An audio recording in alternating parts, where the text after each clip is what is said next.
Welcome to the KTA Coating Inspection Instrument Training Series. This is one of many modules that are available to you. You can find all the modules at kta.com or paintsquare.com.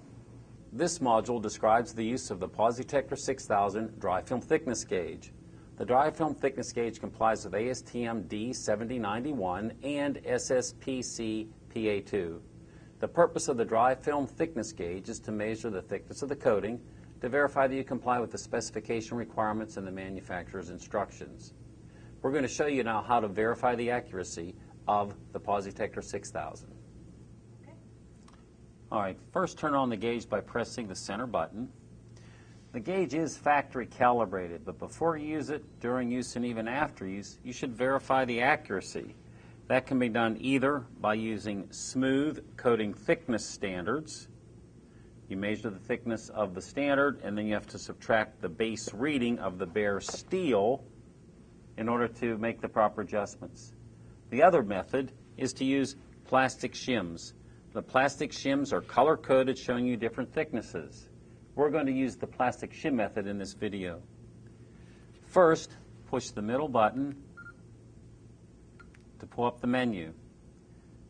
I'm going to toggle down to calibration settings, push the middle button. There are three ways to make this adjustment to verify accuracy. 0 means if I'm painting on smooth steel like automotive, I actually zero the gauge on the bare metal. That's how it's adjusted. 1 point adjustment is where you select one shim thickness less than the expected thickness range and make an adjustment to read that shim thickness properly.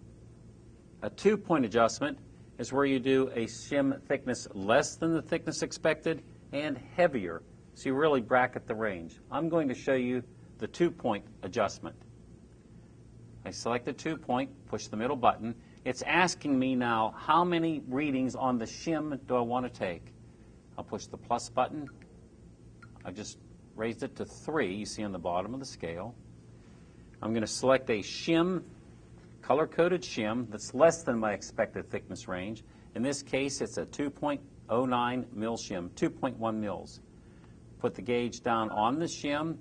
The scale, the little faceplate shows me to lift it, put it back down. Just watch the diagram. I lift it again. I'll put it down to do my third reading. It's saying that the thickness of the shim is 2.8 mils over the bare rough substrate. We know the shim thickness is really 2.1 mils, so I have to make an adjustment. I do that by hitting the minus button until I get the shim thickness, which in this case is 2.1 mils. Hit the next button, and now I'm going to measure on the upper end, the second point.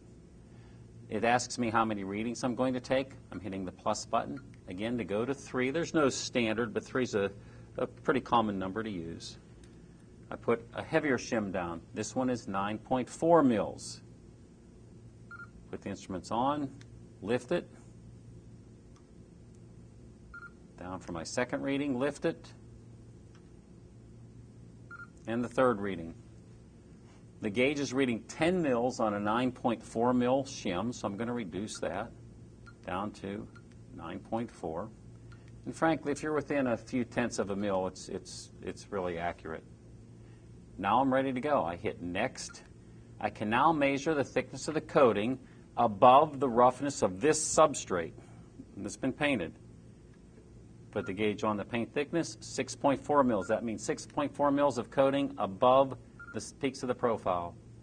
5.8 mils, 6.9 mils, and so forth. And that's all there is to it. And again, other modules are available for your viewing at kta.com or paintsquare.com.